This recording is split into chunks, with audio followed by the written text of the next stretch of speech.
Well, good morning, Croydon.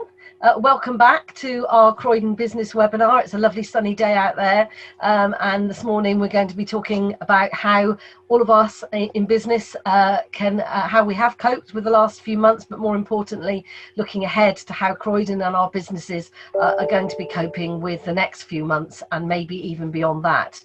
This is a series of webinars that we're running on behalf of all of our stakeholders here in Croydon, and we're delighted that we've got a great lineup of people here to talk to you this morning.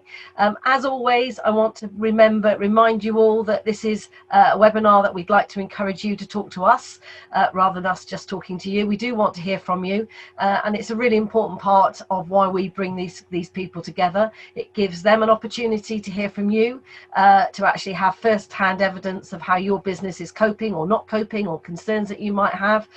So it's really important this morning, and I'd encourage you all please to talk to us. You can do that by a number of ways. As most of you know, you have a question and answer button that you can type your question, and I will put that question to people on your behalf. If you particularly want to ask that question in person, then you can tell me that you want to do that by raising your hand, and if appropriate, I will invite you into the conversation. We also have a chat function, another really important feature. If you just want to make a comment or maybe share a website detail or some other information, you can do that via the chat function, and all of our speakers this morning will, I'm sure, share their contact details with you so that you can pick up with them directly on anything that you might want to do. So I have a great lineup, and there's certainly lots to talk about. We're into August. Many of us can breathe a sigh of relief that we've got this far. We've actually made it through to August, but what does the next few months hold? So just to tell you who I've got here, so with me this morning, I'm delighted that we have Croydon Council here in full force. Carol Squires, everybody knows Carol, very much the lead in terms of supporting all of the businesses out there, and ably assisted this morning by Paul Forrester, head of the growth zone, and Lucy Webb, head of regeneration for the whole of the borough. And I know that Paul and Lucy in particular this morning do want to hear from you. They're very much wanting to understand what's going on with your business and in your particular high street, so that they can take away from this morning what their next actions might be. Also talking to us this morning, we've got Matt Sims, again, no stranger to anybody, Croydon Town Centre Business Improvement District.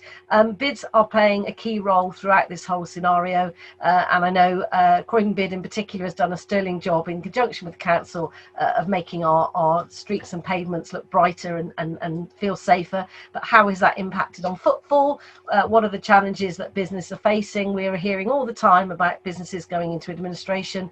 What does that mean for particularly our town centre, high street and retail outlets, and what can he, in conjunction with the council and others, do maybe to sort of try and assist that situation somewhat.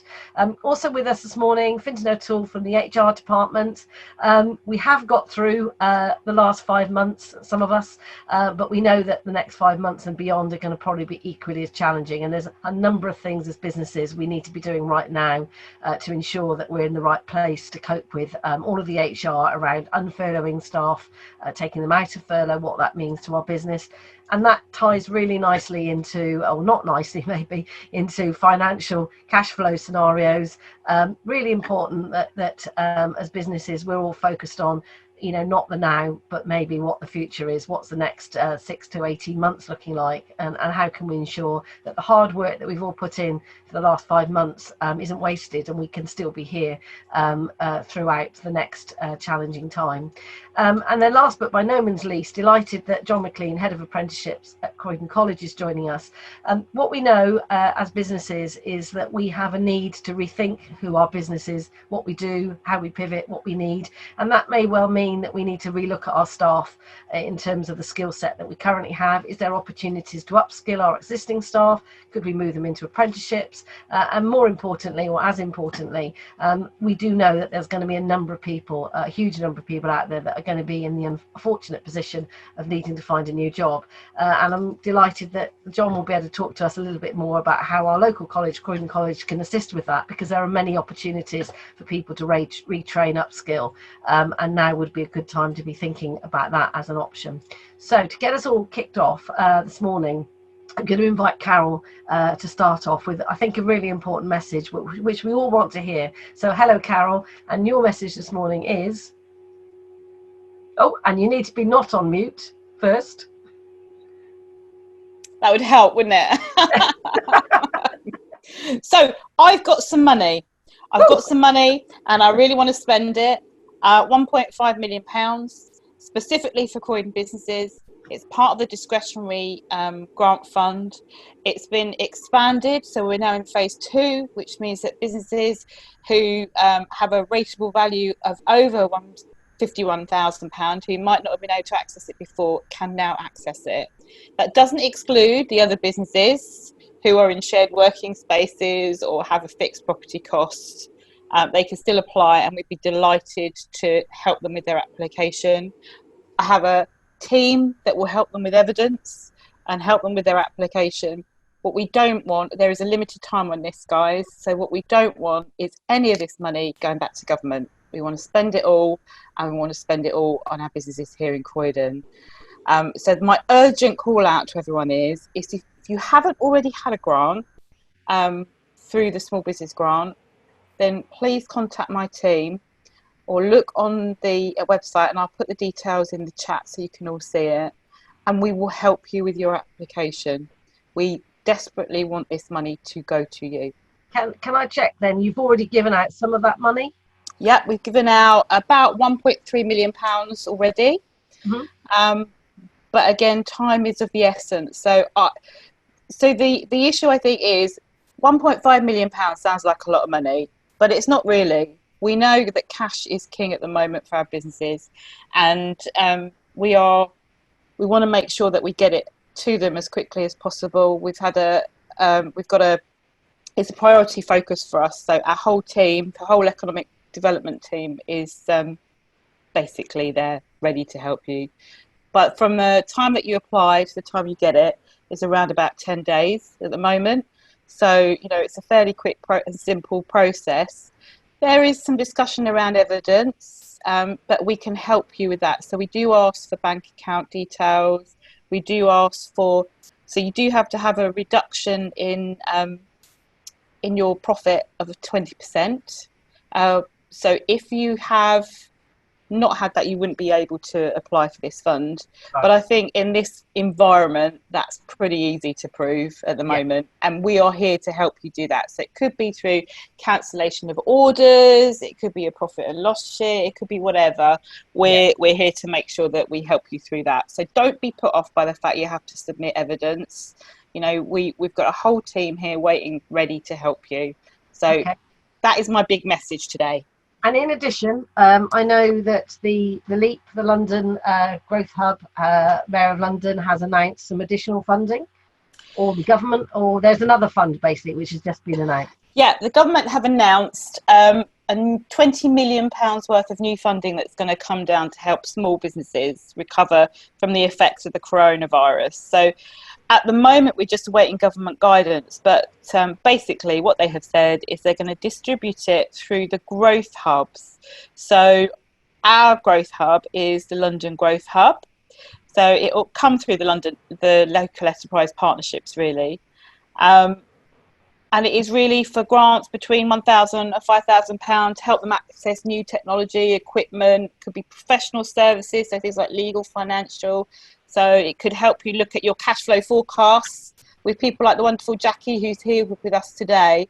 As soon as I get the exact details of how to apply for that, I will let you know. And so what I would say to you is make sure you're signed up to the newsletter, because as soon as we know anything, you'll know stuff through that. But in general, make sure you have a look at the London Growth Hub. Keep your eye on that website. It will come through there. And this will be in addition to the £1 million worth of funding that has come through for the mayor has announced. So, it's not instead of, which is great. And so if you haven't accessed that, that is something, the back to business funding. So that offers about £5,000 in match funding to small and independent businesses through the Pay It Forward London initiative. So if anybody wants to talk about that or wants to know anything about that, again, talk to the London Growth Hub or talk to my team. We will be very happy to help. Okay, I mean, I think that there's a really important message. There is still some money out there. It sounds a little bit confusing because it's all coming in from different directions. But the bottom line is there is still some funding out there, and the good port of call is you and your team who can give you some advice and guidance, as well as the London Growth Hub, which does have a team of advisors based in Croydon that can actually give you that one-to-one guidance as well and help with that. And just to give a shout out to Pay It Forward, because I think this is quite interesting for those of you that don't know. So before, Pay It Forward was and still is a scheme that you ask your customers to pay it forward by paying forward for a product or service. The Mayor of London has announced that there is now match funding up to, I think it's £5,000. So, for example, if I decided that I wanted to pay it forward to my hairdresser and say, I know I'm going to spend £300 on my hair in the next 3 to 6 months, if I pay that in advance, they will be able to claim back another £300 from the government. So I think if you're a business that really does work well with customer loyalty, and many businesses in the sort of beauty area are those, and indeed hospitality as well. If you've got your favourite restaurant, and you knew you're going to eat out at it, you could really help the business out. So we'll pop that detail in the chat as well for people to look at. So thanks for that, Carol. Lucy, just coming to you, you've got responsibility across the whole of the borough. Sort of key things for you this morning? So I think the key things in this context really are about supporting our high street businesses across the borough. So I'll leave Matt and Paul to talk about the town centre in particular. But what we're very keen to do in the districts and in the high streets is making sure that those businesses are getting the support they need. So we've already started to launch a Shop Local campaign that's online. We're looking to make that a physical thing in the next few weeks as well. So dressing our high streets with some of that messaging. And we're starting the campaign around the Eat Out to Help Out as well. And that's on an online thing at the moment. And we also, within that context, we also are launching the new website around the pavement licenses, which most of you will be familiar with. New relaxation of outdoor eating and drinking for businesses that need that space to allow social distancing. So we are prepared and ready to take those applications. And the website will be launched by the end of the week to facilitate that. But do get in touch with our licensing team in the usual way if you have any inquiries about that. And don't be put off if you have no outdoor space but you need it. We are again open to discussions about how we can be creative in finding some of that space for you, particularly if it is a threat to your business to keep operating with that limited space. So do get in touch about that. And the final thing to say is we're also looking to bring more activation to our high streets and try and drive some footfall back. So really trying to encourage some confidence to return to the high streets, to return to spending time in those spaces.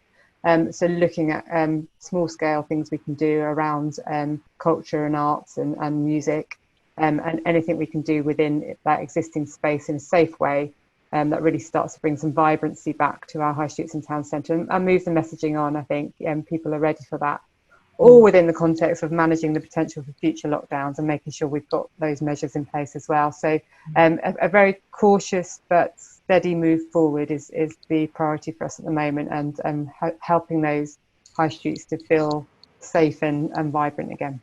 So that confidence message is a really important one, isn't it? And I know that Eat Out to Help Out should play a big part in that, because hopefully it will encourage people out for the first time to experience what it's like in the new world, and actually they will hopefully realise that it's okay. Yes, you have to be careful and there are rules that they have to follow, but actually it's okay to do it, and we are allowed to do it. So we should all be trying to do our bit to help boost the economy and sort of bring it back.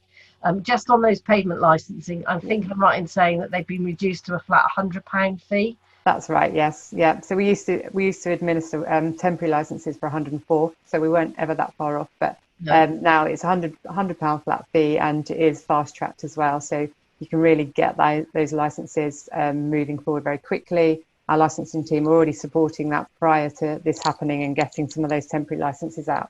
So do get in touch, and we will do everything, as Carol is with the money, we'll do everything we can to facilitate space for you as well. So don't be put off.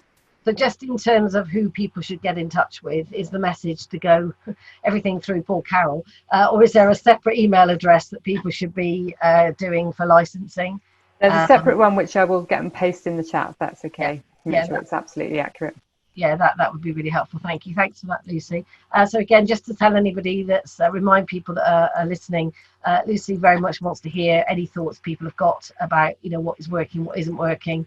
Do use this as your opportunity to feed back to her, or maybe any ideas you've got. She's mentioned, you know, creative, arts, cultural. You know, what are the things that we could be doing that could be encouraging you as individuals and your customers back into our high streets.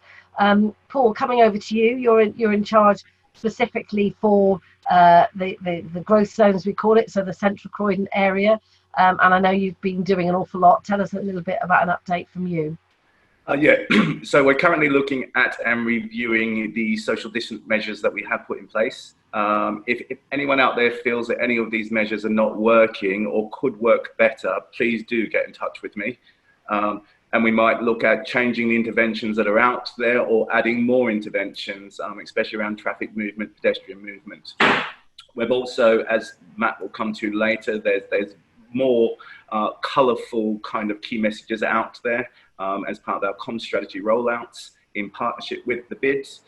We are working on a wider comms strategy as well that collectively will cover the borough, the other places and districts, etc., and also businesses. So if there is anything out there that you would like support with or help or advice, please do get in contact with us. This is why we're here. Also looking at, as Lucy mentioned, meanwhile and activation interventions. And likewise, please feedback on some solutions or ideas that you may feel are appropriate for the town centre and district centres. Yeah, the key message is, you know, moving back into now this, what we call the new business as usual, and making sure that we are there to support increased footfall and give the assurance and safety measure that Croydon is back for business. Okay, that's really helpful. Thank you. Matt, coming to you, and in particular, conscious of a question that we've got in the chat, which is, you know, criticism around the fact that, you know, after 6 o'clock, you know, it's difficult. It's all very well, people maybe slowly coming back into town centre to do their shopping, or maybe to go to their offices, but in most cases, if you're coming into the office, you're probably going to want to get out again pretty quick, so you're not going to hang around. It's a huge challenge for every local authority, and I guess, you know, one of the reasons for this webinars is that we don't have all the answers. So just because you're the local authority or you're the bid, you don't have a magic wand. You can't suddenly make that happen. So it is about, you know, collaborative ideas and suggestions. You know, but just picking up generally on your view from a bid perspective. Yeah, no, I think, look, let's put this into context a wee bit here. The challenge is felt across the daytime economy and the nighttime economy. We are dealing with the biggest challenge faced by the economy in a generation. We do not have a rule book. We are feeling our way through as best we can, and it is unbelievably difficult. I feel Robin's pain. I feel the pain of lots of the other businesses across the nighttime economy in the same way that I feel the pain of the high street. And it is very, very difficult to kind of find those solutions. So to kind of, you know, just to give an insight, I guess, in terms of the kind of the footfall figures and what's happening in the town centre at the moment, we are 40% down on footfall year on year. It's not great, you know, by any stretch of the imagination. Organisations like business improvement districts, local authorities, but also the businesses themselves, you know, play an active role in terms of town centres, district centres, in terms of how they can get off the ground, because that's essentially where we are. You know, and going back to the you know, once in a generation aspect, we would never have seen an eat out to help out scheme in the way that we have. It is, you know, it's unheard of. You know, it was yes, it was pleasing to see queues coming out of Wagamama's last night, and also some queues in other places and other establishments who are seeing more covers through the door. But there has to be a certain level of honesty and candidacy in the sense that, you know, this is for 1 month.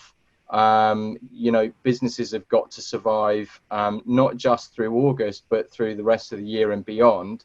And it's very, very challenging. You know, there's the other aspect that town centres, high streets, hospitality and nighttime economy, there is a balance. You know, we're in meetings, we talk, you know, Paul mentioned just now, this is the new business as usual approach. The pandemic is still here, hasn't left. And when you have politicians and government talking about a second wave coming through, the damage that that does to consumer confidence generally, and this is a national issue, this is not a local issue, this is not Croydon's issue. Consumer confidence was on the floor in the first wave. Now, if you've got a second wave coming through, the damage that that does when you are trying to reopen a town centre or a high street is incredible. It's almost very difficult to come back from. But there has to be that balance between safety in the town centre and safety for the people that are using the town centre and how they are using it, but also the need to be able to promote our economy both daytime and nighttime. And I guess on the Eat Out to Help Out scheme, and this is in reference to the hospitality sector, the bid company does have a lot of promotions already out there. My ambassadors are handing out leaflets with lists of all of the businesses involved within 0.5 miles of the town centre. The list is on the website. It's being sent through social media. But look, if businesses need us and want us to do more, ask us. Yeah, we're right but here. also I think be proactive about what that ask is. What are the ideas? Raja Covershaw's just put, you know, his suggestion is, you know, could we all collaborate and do a socially distanced event at Fairfield Halls to get local businesses back in touch again? Well, sadly, I think Fairfield Halls is announced that they're shut until January, but the principle that actually, you know, would there be appetite for a large scale opportunity for businesses to come together in a socially distanced way as we all start to work, return to work? Yes, why not? You know, we'd all love to see each other again in person. If we thought we could do it safely and someone else was going to make it happen, then yeah, you know, I'm sure that there would be, you know, quite a community spirit. I'm just going to bring Carol in, Matt, because she had her hand up for a little while. I just want to echo, I think Matt has pretty much said it all in some ways, but, you know, from a council perspective, one of the reasons that we actually increased our own discretionary fund to include businesses with a rateable value of over 51,000 is because we knew that most of those businesses were even in a nighttime economy. So, you know, hopefully that helps. I mean, the reality is, as a council, it's you know, there's only a certain amount that we can do to stimulate an economy, and actually the problem is so much wider than just our own levers, and we have them, which is one of the reasons why we're being flexible with planning, we're being flexible with licensing, and you know, the wonderful work that Lucy and her team and Paul and his team have been doing is designed to do everything that in order to try and support the stimulation of the economy. But the reality is it all boils down to people's behaviour and confidence. Yeah. So, you know, we continue to work in partnership, but with you all. Yeah, and I think what we know is that the businesses that are surviving and doing well are the ones that are being proactive. They're being positive, they're pivoting, they're thinking outside the box, they're being entrepreneurial, all these things. You know, those are the businesses that will see, hopefully, the benefit. I think it's very easy just to sit back and blame everybody else. It's nobody's fault. This is a worldwide problem, and we just need to all be positive and collaborate together to come up with solutions that work. I want to bring Jackie Wilding in now. Apologies, Jackie, I don't think I name checked you earlier. Jackie, everybody knows from Bryden Johnson, and I guess you're at the, you know, really at the coalface of this with your clients in terms of how they're now having to react in terms of their business planning. Many of them have pivoted their businesses, and I guess you can give us some evidence of the businesses that are managing to cope better than others. And it is a lot, I think, to do with, you know, the way a business approaches, you know, their positivity or not to it. Yeah, I mean, we've definitely seen some businesses re-engineering themselves and looking at different ways of dealing with their customers in a business like yours, and how to market yourself. Because I'm saying to all my clients, watch your costs, look at all your overheads, strip out the overheads you don't need. But the one thing you don't want to cut out is your marketing budget, because you still need to be promoting yourselves. And with all our offices shut, I mean, there's only 4 people in my office, which is a great 3-story building in Croydon, and there's 4 of us here. And some of us are cycling. I'm afraid I'm still using my car. But what we really need to do is we need to encourage our clients to really get a handle and visibility on their numbers. We need to help the clients get through the next 3 to 6 months, because I'm not looking in a year's time. I'm looking at the next 3 to 6 months. Carol just said the magic word: cash is king. So we need to look at bounce back loans. There's still Sybil's loans out there. We're still doing cash flow forecasting. We're still doing applications for the Sybil's loans. There's more lenders out there. No capital repayments, no interest for a year. The government is paying the interest. But we still need to be really cautious and do our scenario planning and make sure we've got the income to meet our liabilities. With the furlough, obviously we're getting loads of questions about furlough, because obviously we're now paying for the pension contributions, the national insurance. Then the government are gradually phasing out their support. So we've got to pay 10%, then we've got to pay 20%, plus the pensions, plus the national insurance. Now we're getting our PAYE liabilities. I need to encourage everybody, ring the revenue and get more payment plans in place, because the period has ended. And we need to put aside as much money as we can to meet our VAT liabilities next year. So I think, and another project we're doing at the moment is we're transferring an awful lot of clients to Zero. So we're doing a lot of cloud onboarding. So if you've got the time and the space to sit there and look at your business, look at your marketing, look at your processes and systems, and look at how your accounts are not visible to you. Let's get all on the cloud now, which we've had to do because we're all working from home. So my key message is look at your overheads, look at all the funding that's out there, look at the government support, look at the bank loans, look at the bounce back loans, but also look at your systems and processes and make sure yourself as efficient as possible, so that when we come out of this, you can service your clients in a much more proactive, efficient way. Yeah, we are heading into another difficult period with the ending of furlough. So let's bring Fintan in from an HR perspective. And I think you've got a particular message that you want to share. So over to you, Fintan. You're on mute. Oh, we've got you now. I think I've unmuted myself, sorry. We think we'd have got the hang of this after 13 or so weeks of doing this. It wouldn't be the same if someone didn't. I just have to say it at least once. Sorry, can't hear. I'd like to add an upbeat message, if I may. I mean, we've a number of clients who faced a lot of difficulty over the last 13 or so weeks, and they've taken advantage of furlough, and they can see furlough coming to an end, as now they have to make some contributions during August. They're going to have to make more contributions in September and even more in October, and then potentially it falls off a cliff. But I think, picking up on the tone that I've heard around, many of them are reinventing themselves, coming up with new ways of doing things. Jackie and I have a mutual client who I'm sure they won't mind us naming them. It's the AA, and they do a lot of work in terms of inspections of hotels. So you can imagine, at the beginning of the lockdown period, their business just went into complete hibernation almost. But for hotels to come out, they need to be secure. The AA brand name is really trusted, and they're running for hotels and leisure establishments this accreditation scheme. You get the accreditation scheme, it shows your business is secure. They're now doing extremely well, as their inspectors are being called in to show that businesses are secure. I think that's a message for all of us as businesses, is we as entrepreneurs and people running our own businesses have a responsibility to get our teams back into the workplace, have got a responsibility to help our clients where we can get back and make their businesses secure.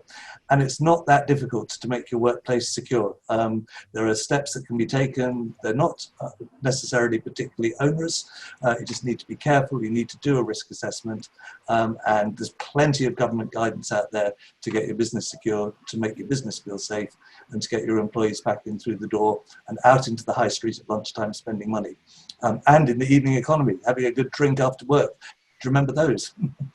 Yeah, and I know your message, Vincent, is you're clearly back in the office at the moment. Jack is sat in her office at the moment, and I guess as businesses, and I know we have a question from Rajan about what is everyone doing about bringing their people back into the offices. It is an important part of this recovery. We do have to look at it, because without people in these offices, whether it be daytime or nighttime economy, it's not going to be that easy to grow the economy.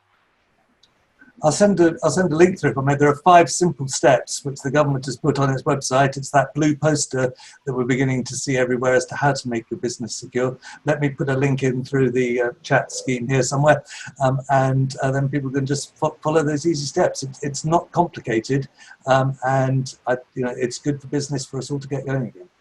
And just on that, just to put it to our panelists, let's start with the council. What is the council's current policy on bringing people back into the office?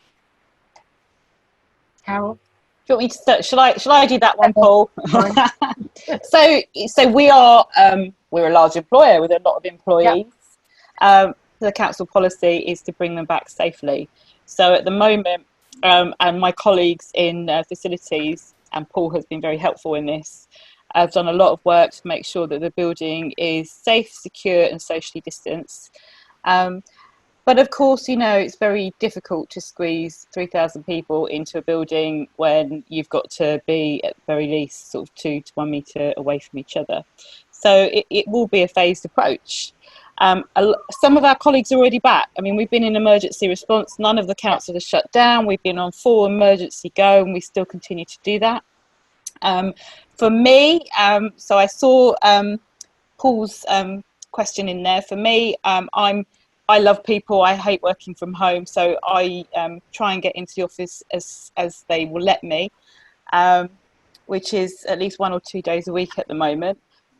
However, for my team, it will be a phased approach. We're not expecting necessarily the whole team to go back any time before sort of September-ish. But it will be phased, because it's got to be done safely, and we've got to keep monitoring what's happening there. And I think for most large employers, they would be saying exactly the same thing. For us, primarily, it's about making sure that our duty of care is making sure our staff are looked after and come back in a safe way. But I think the reality is, and we speak to a lot of employers, there is a flexibility and we are able to work in an agile way. What's really important to us is that the services that we deliver are uninterrupted, and that our residents do not see any interruption of any service, because now it's never been more important to deliver, to the heart of our community. So that's pretty much it, I'm afraid, unless I've forgotten anything, Paul. Matt, from a Croydon bid perspective, you've obviously got your ambassadors out and about anyway, and in terms of bringing back other people into the office. So the ambassadors came back at the start of July. The cleaning team came back the start of, or the mid of June. So that service is delivering as we would expect it to deliver. In terms of my team, and it echoes Carol's point in the sense of making sure that people come back into the office and it's safe and it's secure for them, and also. And Finton may have a view on this, that we are consulting with our team on a personal basis in terms of what is comfortable for them, what they are happy with. I guess in a realistic setting, the business improvement district manages and looks after a large swathe of the town centre, and is partnering up with all sorts of organisations. We are in the town centre. My team generally hasn't stopped apart from the beginning section. So, I have members of my staff who are in the office every day. So we are still there. I'm obviously not. I'm at home. But it's as Carol has mentioned, it's kind of working through what is right for the team, what they're happy and comfortable with. I think generally, and if I may, the commercial sector, September at the earliest is what we are hearing a lot of, And I think when you look at central London is really hurting at the moment because they rely on the commercial sector and the tourism sector, and none of those sectors are back properly in the way that they need and want them to. So I think, you know, the hope is from a back office point of view with Croydon is that the offices will slowly start to come back September, October time. But it is it's one of those slowly. Yeah. Nice and safely. And it's a confidence thing, isn't it, as well? It is. I know, just speaking as White Label, our plan is to start bringing people back from September. We will always probably be flexible in our approach moving forward, but certainly we have offices that cost us a lot of money. So there is an element of also wanting to be able to use those offices if they're going to continue costing us a lot of money. So getting that balance right, but at the same time making sure that staff are comfortable is really key. I want to bring John into this conversation because, John, the college has, remind me, is it 6,000 students? 8,500 students. And from September, your plan is what in terms of bringing them back? Because that's a huge number of people that could be driving back into the town centre and boosting the economy. What is the plan for the college? The college is, as of Monday, that all the main key curriculum staff, including myself, my 3 departments, are being phased back in from Monday the 17th of August. So we're trying to get ahead of the curve and be there in preparation for the students coming in September. Although a lot of students were trying to cut down their actual physical classroom time, if we can do it on Moodle, which is an online system for the students. Yeah. So the plan is that you're open for students from September. I think September the 14th. So we will see people back into the college. We'll see a boost in footfall in terms of that, albeit there will be an element, obviously, of social distancing and obviously an opportunity for people to work remotely as well via the online system. The myth is that we, like schools, that we shut down for the whole of the summer. We don't. We're actually there working on normal circumstances. We are there. Yeah. We have classrooms to fill for September. And we have people like apprentices who work with employers, and they only have the normal 2 weeks summer holidays and things. So we have staff all year round. Just on picking up on that then, so we've talked about the fact that you know, and in fact, we've got someone on the Q&A this morning that has sadly been made redundant because of the furlough scheme. She's actually looking to start her own business and wanting to know if there's any specific finance available. But just sort of more generally, in terms of what the college can offer to people that are looking, sadly, at being made redundant. Talk to me a bit about the apprenticeship scheme, because that has changed, hasn't it, quite dramatically? Oh, yes. Yeah. Well, I would like to start off by reminding everybody that the Chancellor's incentive actually started at the beginning of August, and that's where he's awarding £2,000 for an apprentice taken on between the ages of 16 to 24, and for anybody 25 plus, he's giving £1,500 to the employer as well. So that's actually just started this week as well.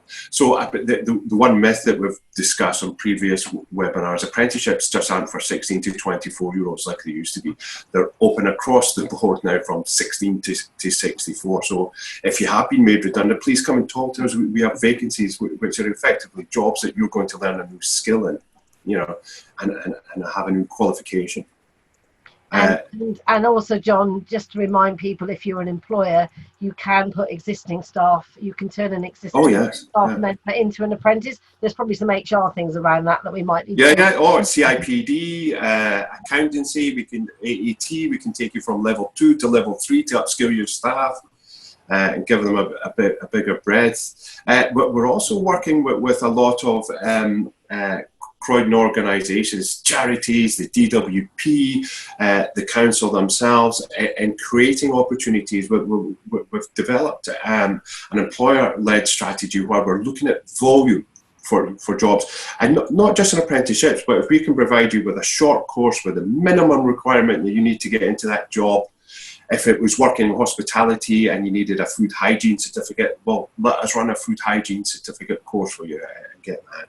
And we're currently exploring that with the DWP and Croydon works as well with their job vacancies, filling them into our apprenticeships too. We're also speaking to the council like we piloted last year with 100 and 100 apprenticeships. We're actually utilising their levy funding for some of the SMEs in Croydon as well. So there's a huge amount going on.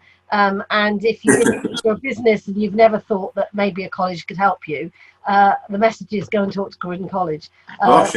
Because one way or another, whether it be for existing staff or because you've had to pivot your business and you're looking for a different skill set, starting with a conversation with the college may well give access to additional funding to support that employee. And Absolutely. I think really key is this issue around for existing staff that maybe you're currently thinking they're not quite where they need to be, and maybe the option might be to lose them. Well, actually, no, the option might be to go and get some funding from the government to help you keep them through an apprenticeship. Jackie, you want to come in there? Jackie, have you experienced this? I was going to say that we've used the apprenticeship scheme and we train AAT students, and I mean that's a really good course to start, whatever age you are. But obviously we get youngsters in here from, age of 16, 17, 18, and that's a good platform. And then they can go on. I mean, they can then go into industry. They don't have to stay with us, and it opens up their career. So, I think AAT is a really good starting point for anyone who's interested in finance. Yeah. Not that you're biased, I know. Yes, I'm biased. Just on that, if you have been unemployed, if you've been made unemployed and you're looking at what to do next, there's presumably finance available to help people, whether it be through distance learning or whatever else. There are ways that you presumably, what I would see as a student loan scenario, presumably there's funding available for individuals. Well, an apprentice is effectively an employee, so they will receive a wage. So that's it. So you're not going to run up any student debt, if you like. The funding is for the educational part for the employer to access that. And please just look at the website, click on the website, it comes straight through to my department, and if you're an employer who doesn't have any experience with apprenticeship, previous experience, we'll hold your hand through every stage: the funding, the accessing, the screening, the interviewing, the job descriptions, everything, skills analysis, a lot. And if unfortunately, if you have been made redundant because of present circumstances, it doesn't matter what educational level you're at. You can come to us at level 2, which is equivalent to a GCSE, to attain that, or right up to degree level nowadays. Yeah. Okay. Cara, I know we've lost you visually. I don't know whether you're still with us, but I know you had your hand up, and I know on this upskilling and apprenticeships, I know the council are doing an awful lot leading on this alongside the college.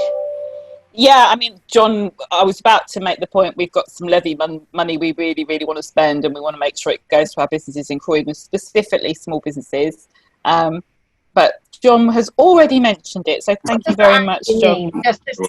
Just explain that to those people listening. You have some additional funding in addition to government. Yeah, we have £200,000 of our levy that we would happily support training costs with. That's basically it. So hopefully that will help. But this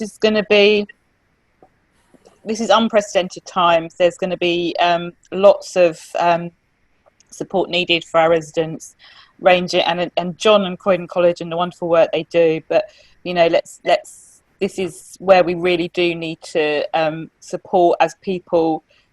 Well, businesses who are even thinking about furloughing, I would suggest give us a call, because we can support staff through a variety of means. Let's not wait until they have to sign on. Let's support them all the way through that process. Yeah. We're here is what I would really like to say. Finton, on this subject?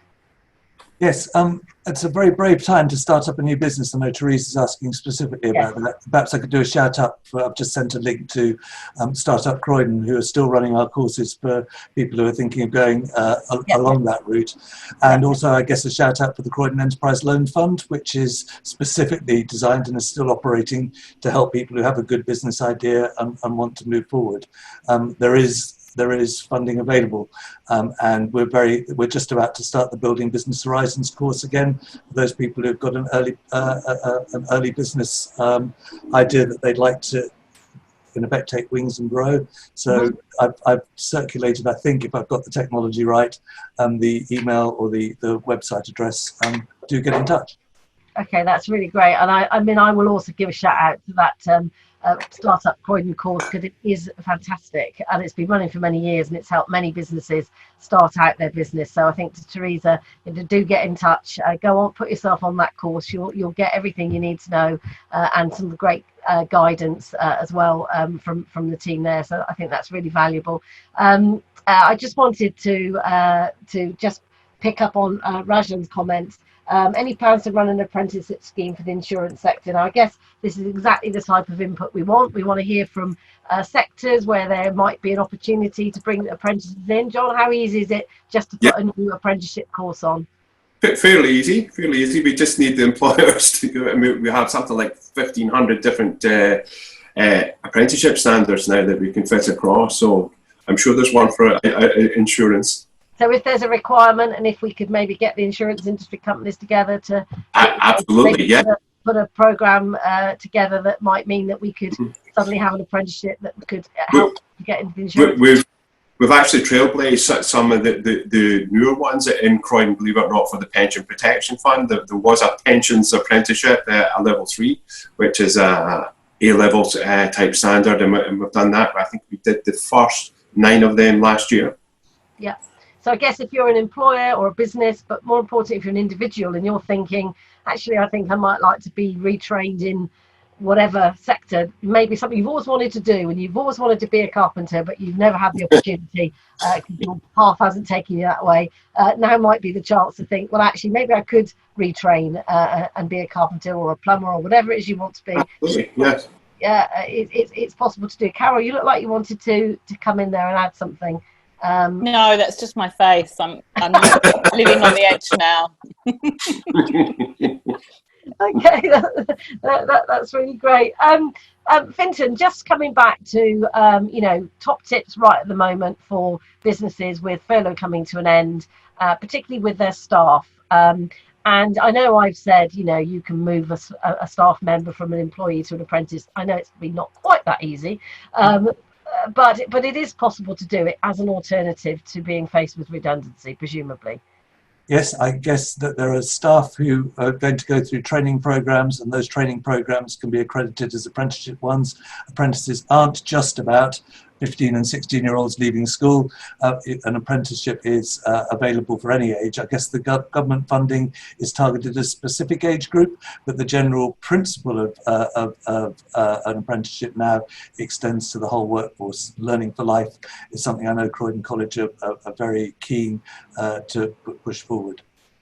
Okay, so this might be a scenario whereby you are facing a redundancy situation with your employee, but you're actually also thinking, on the other hand, actually I might need more assistance in this new area. You could have a conversation with that employee to say, well, I do have to make you redundant, but there is an alternative. We could then look at re-employing you in an apprenticeship role. And just generally, the law on employment law hasn't changed. Redundancy should be a last resort for any employer, and I know we're getting to that stage where many are having to make that really difficult decision, but we are required before we do that to look at all the alternatives that are possible about grading jobs perhaps, or finding new skills, or finding new ways of doing things, or employing people in different areas. So it's helpful to be creative and think about ways in which you might be able to continue to engage people, even maybe if not on the same salary that they're engaged on at the moment. So that's one area that I think employers could be looking at the moment. And John, can I just get you to clarify, the funding is for any age, presumably? Yes. Yeah. It's 16 plus. 16 plus. Fintan's absolutely right that there is a focus, but it's only on funding, not on the learning element. It doesn't matter, as I keep saying, 1664, the learning's the same, the qualification's the same. The only difference is the funding that the college receives. That's all, not the employer. Okay, great. Just wanted to pick back up on maybe proactive things that as a business community maybe we could all be doing to work together to try and encourage the economy. And Lucy mentioned, and Paul also, around, you know, what things might we be able to bring in terms of culture or events or whatever it might be. And Matt, from your point of view, from a bid perspective, are you looking at anything? You know, we traditionally, leading up to Christmas. I mean, I guess there's no thoughts at the moment about what might be happening, but, you know, I guess you're open to ideas and how people might be able to collaborate. Yeah, Christmas lights tender is actually being reviewed at the moment. In terms of activities in the town centre, for the moment, light touch, and there is a real significant balance in terms of how much you do, and the intention of how many people you want to attract into an area when there's government guidance in terms of what you can and can't do. That said, the light touch activity to provide atmosphere, vibrancy, to support consumer confidence as people come in is really important. So we are looking at that. Yes, we are looking at Christmas and other activities as we go on through the year. But again, it's looking at the key sectors that are facing massive trouble or challenge at the moment, in the sense of from a retail and also from a hospitality and nighttime economy. So those two pivotal sectors for us, you know, what can we do? And we do have plans that we are looking at the moment. And I you know, without wanting to broadcast here, we are working those through. But again, it's at the back of our mind always at this point in time, is always about the safety of the town centre and the people that use it. So, you know, I think that's from our point of view. I think from others and the business community, in terms of things that they can do, it can range from an aspect of communicating what you're doing as a business to make it safe and feel safe. That builds consumer confidence. But also in terms of being able to bring in certain light touch activities. And again, you know, Lucy mentioned some of the things that the council are looking at. And it's just slowly, and we will be doing exactly the same, without applying too much pressure to the issues that we're dealing around us. Okay. I don't know whether Paul and Lucy or even Carol want to come in. I'm conscious that there are some private sector stuff going on in other boroughs, and I'm sure in Croydon too, in terms of driving cinemas and rooftop stuff going on in parks.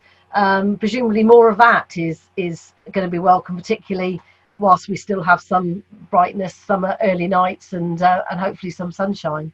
Is there anything, Lucy? Really, just to say, we are so open to suggestions and ideas, and we will do everything we can to facilitate it. We are talking to a group of partners around this agenda at the moment to look at what is the art of the possible, absolutely within the context Matt said of what's the right thing to do right now, and then looking forward to say what might be the right thing to do in a few months' time. So what we're keen to do as Croydon, as a council, is just enable that as much as possible. So we know that there are people out there with much better ideas than us, much better resources than us, much better experience at doing some of this than us. So we just want to do what we can to enable it. So please get in touch. We're open to any suggestions, any dialogue about this, whether it be about finding a site, whether it be about relaxation of licensing, planning. We can support as far as we can with any of that. And we're just open to the creativity that might be out there. So yeah, get in touch, really. Get in touch with you. Is that the best option? Absolutely fine. Yeah, get in touch with me around that, and we can build it as appropriate. Yeah. Okay, that's great. And Paul, from your point of view, just sort of logistically, I know we're encouraging everyone to cycle, and there's been new cycle paths put in, and sort of some changes to infrastructure. Is there more of that planned? Has any of that had to change in the last sort of month or so since it was implemented? Well, this is part of the review. So there are new cycle routes that are being put into the High Street and also Dingwall Road, where we've got some key social distance measures. We are looking at other intermediate transport modes to help support that walking and cycling theme as part of social distancing measures. There will be a full list that will come out shortly in regards to the proposals for some of those key locations. But we'd like to make sure we get through the logistics and the challenge of rolling those within those spaces in the first instance, ensuring that businesses are supported, it's not disrupting pedestrian movement, things like that. So we will come back with those proposals like we did last time when we rolled out the first tranche of social distancing measures. And I just wanted to bring up meanwhile use and pop-up shops as you know, sadly we're seeing, you know, a lot of retail businesses that are closing. That obviously provides spaces that could be used, you know, quite creatively and proactively for some meanwhile or test trading or what. So, you know, like Teresa, who wants to start her own business, there must be a wealth of people out there that might actually welcome the opportunity to maybe open up a pop-up shop in a not too busy high street as a way of test trading. So Paul, I'm assuming you're looking at everything like that as well, and they should get in touch. We are. So if anyone has any ideas or concepts I'd like to chat further with us, absolutely, please filter them through to me or Lucy, and we will make sure that they are, you know, coordinated through the appropriate working groups and measures that we have in place. Okay, that's really great. Last message from you, Matt, this morning. Next steps for Croydon Bid. Next steps. Which ones? It's for us. It's about trying to boost consumer confidence. Yeah. It's about adding colour and vibrancy into the town centre. It's about communicating the message for safety and security at the same time, but also doing as much as we can to promote the businesses that we work with. And I think the fundamental thing for us is to work with commercial sector as much as we can to bring them back into the town centre in the same way with the college students coming back, because, you know, we need footfall. Commercial sector brings with it daytime economy, nighttime economy. So yes, there's a lot to be done. Collaboration. I know we're all using the hashtag Croydon Together.